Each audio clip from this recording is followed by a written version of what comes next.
અને તપાસ એજન્સી ઈડીએ કથિત વોટ જેહાદ કેસ હેઠળ મહારાષ્ટ્ર અને ગુજરાતમાં 23 જેટલા સ્થળોએ દરોડા પાડ્યા છે। આ મામલો મુખ્યત્વે નકલી દસ્તાવેજો અને નકલી કેવાયસી દ્વારા મોટા પાયે બેંક ખાતા ખોલાવવાની સાથે સંબંધિત છે।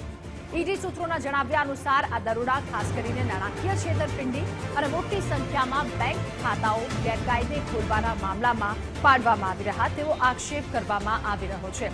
અને આજ મુદ્દે ન્યૂઝરૂમ થી લાઈવ સંવાદદાતા વિજય દેસાઈ આપણી સાથે જોડાયા છે। વિજય, કથિત વોટ જેહાદ કેસ હેઠળ મહારાષ્ટ્ર અને ગુજરાતમાં દરોડા।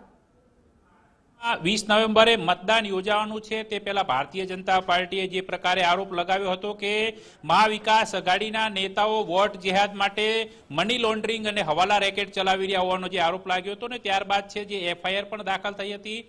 7 નવેમ્બરે માલેગાંવની અંદર જે છાવણી પોલીસ છે ત્યાં એફઆઈઆર દાખલ કરવામાં આવી હતી।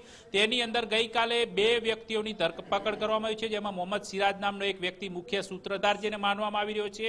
એ સિવાય જે બ્રાન્ચ મેનેજર છે જે નાસિક મર્ચન્ટ કોઓપરેટિવ બેંકનો તેની પણ ધરપકડ કરવામાં આવી છે, દીપક નકીમની।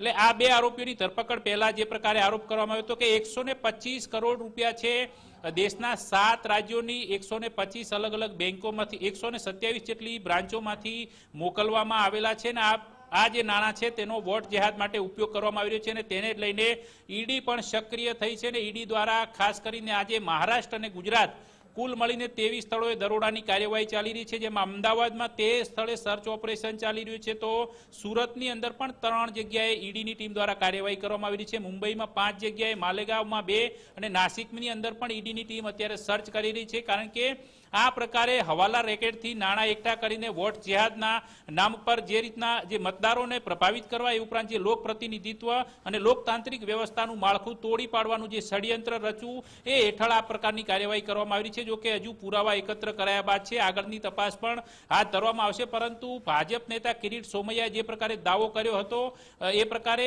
125 કરોડ રૂપિયા છે જે અલગ અલગ 2500 જેટલા ટ્રાન્ઝેક્શન મારફતે મહારાષ્ટ્રની ચૂંટણીમાં કથિત વોટ જેહાદ કરીને ગરીબ મતદારોને લલચાવવા માટે લાવવામાં આવ્યા છે ને તેમને જે દાવો કર્યો હતો તેના આધાર પર એક એફઆઈઆર દાખલ થઈ હતી ને તેની અંદર 2 વ્યક્તિઓની ધરપકડ બાદ છે અત્યારે ઈડીની ટીમ દ્વારા સર્ચ ઓપરેશન કરવામાં આવી રહ્યું છે।